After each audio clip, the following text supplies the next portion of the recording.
किष्किंधा कांड 16वां सर्ग। बालिका तारा को डांट कर लौटाना और सुग्रीव से जूझना तथा श्री राम के बाण से घायल होकर पृथ्वी पर तारापति। श्री तारापति चंद्रमा के समान मुख वाली तारा को ऐसी बातें करती देख वाली ने उसे फटकारा और इस प्रकार कहा।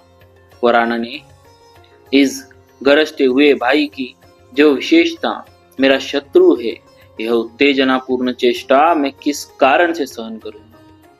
भीरू जो कभी परास्त नहीं हुए और जिन्होंने युद्ध के अवसरों पर कभी पीठ नहीं दिखाई, उन शूरवीरों के लिए शत्रु की ललकार सह लेना मृत्यु से भी बढ़कर दुखदायी होता है। यह हीन ग्रीवा वाला सुग्रीव संग्राम भूमि में मेरे साथ युद्ध की इच्छा रखता है। मैं इसके रोषावेश और गर्जन तर्जन को सहन करने में असमर्थ हूँ। श्री रामचंद्र जी की बात सोचकर भी तुम्हें मेरे लिए विषाद नहीं करना चाहिए, क्योंकि वे धर्म के ज्ञाता तथा कर्तव्य को समझने वाले हैं। अतः पाप कैसे करेंगे। तुम इन स्त्रियों के साथ लौट जाओ। क्यों मेरे पीछे बार बार आ रही हो?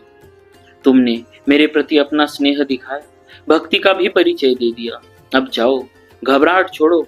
मैं आगे बढ़कर सुग्रीव का सामना करूंगा, उसके घमंड को चूर चूर कर डालूंगा, किंतु प्राण नहीं लूंगा। युद्ध के मैदान में खड़े हुए सुग्रीव की जो इच्छा है उसे मैं पूर्ण करूंगा। वृक्षों और मुक्कों की मार से पीड़ित होकर वह स्वयं ही भाग जाएगा। तारे, दुरात्मा सुग्रीव मेरे युद्ध विषयक दर्प और आयास उद्योग को नहीं सह सकेगा। तुमने मेरी बौद्धिक सहायता अच्छी तरह कर दी और मेरे प्रति अपना सौहार्द भी दिखा दिया। अब मैं प्राणों की सौगंध दिलाकर कहता हूँ कि तुम इन स्त्रियों के साथ लौट जाओ। अब अधिक कहने की आवश्यकता नहीं। मैं युद्ध में अपने और उस भाई को जीत कर लौट आऊंगा। यह सुनकर अत्यंत उदार स्वभाव वाली तारा ने वाली का आलिंगन करके मंद स्वर में रोते रोते उसकी परिक्रमा की। वह पति की विजय चाहती थी और उसे मंत्र का भी ज्ञान था, इसीलिए उसने वाली की मंगल कामना से स्वस्ति वाचन किया और शोक से मोहित हो वह अन्य स्त्रियों के साथ अंतपुर को चली गई। स्त्रियों सहित तारा के अपने महल में चले जाने पर वाली क्रोध से भरे हुए महान सर्प की भांति लंबी लंबी सांस खींचता हुआ नगर से बाहर निकला। महान रोष से युक्त और अत्यंत वेगशाली वाली लंबी सांस छोड़कर शत्रु को देखने की इच्छा से चारों ओर अपनी दृष्टि दौड़ाने लगा। इतने में ही श्रीमान वाली ने सुवर्ण के समान पिंगल वर्ण वाले सुग्रीव को देखा, जो लंगोट बांधकर युद्ध के लिए डटकर खड़े थे और प्रज्वलित अग्नि के समान प्रकाशित हो रहे थे।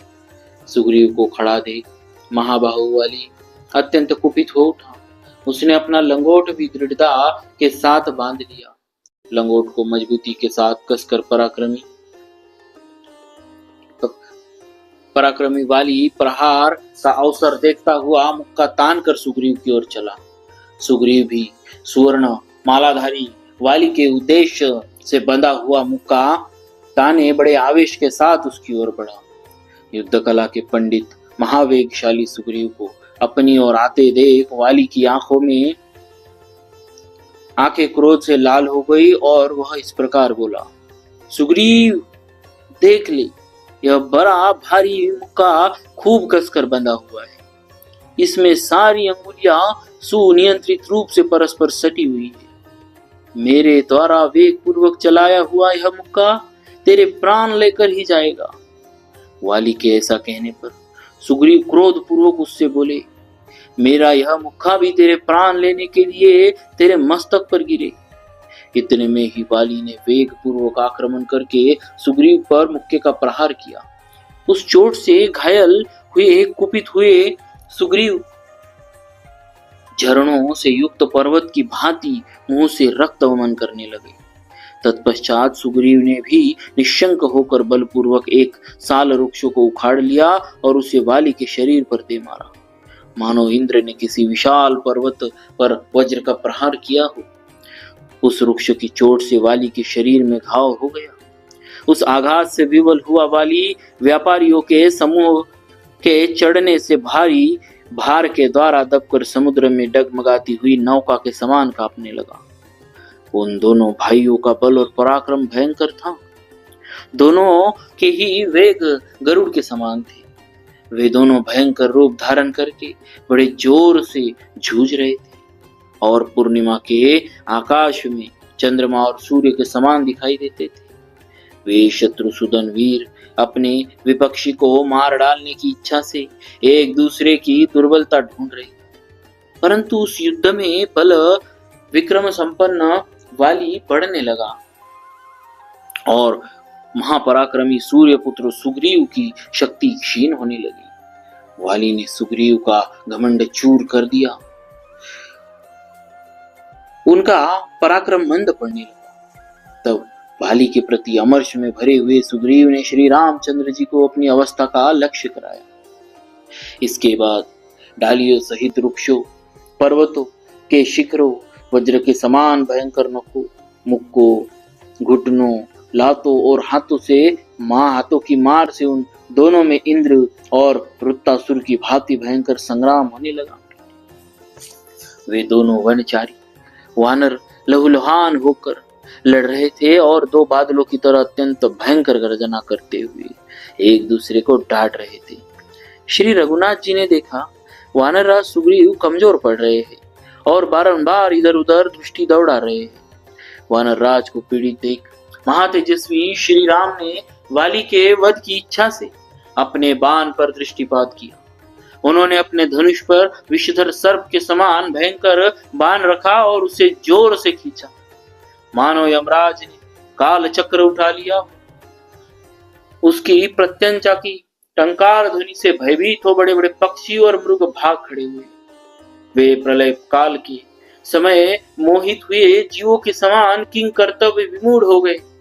श्री रघुनाथ जी ने वज्र की भांति गड़गड़ाहट और प्रज्वलित अशनि की भांति प्रकाश पैदा करने वाला वह महान बाण छोड़ दिया तथा उसके द्वारा वाली के वक्षस्थल पर चोट पहुंचाई। उस बाण से वेग पूर्वक आहत हो महातेजस्वी महापराक्रमी वानरराज वाली तत्काल पृथ्वी पर गिर पड़े। अश्विन की पूर्णिमा के दिन इंद्र ध्वजोत्सव के अंत में ऊपर फेंका गया। इंद्र ध्वज जैसे पृथ्वी पर गिर पड़ता है, उसी प्रकार वाली ग्रीष्म ऋतु के अंत में श्रीहीन अचेत और आंसुओं से गदगद कंठ हो धराशायी हो गया और धीरे धीरे आर्तनाद करने लगा। श्री राम का वह उत्तम बाण युगांत काल के समान भयंकर तथा सोने चांदी से विभूषित था। पूर्व काल में महादेव जी ने जैसे अपने मुख से मुखमंडल के अंतर्गत ललाटवर्ती नेत्र से शत्रु भूत कामदेव का नाश करने के लिए धूम युक्त अग्नि की सृष्टि की थी, उसी प्रकार पुरुषोत्तम श्री राम ने सुग्रीव शत्रु वाली का मर्दन करने के लिए उस प्रज्वलित बाण को छोड़ा था। इंद्र कुमार वाली के शरीर से पानी के समान रक्त की धारा बहने लगी।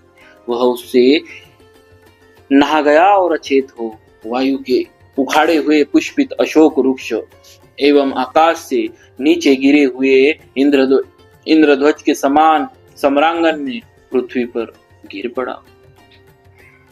इस प्रकार श्री वाल्मीकि निर्मित आर्ष रामायण आदि काव्य के किष्किंधा कांड में 16वां सर्ग पूरा हुआ। बोलिए श्री सीताराम जी महाराज की जय। भक्तवत्सल भगवान की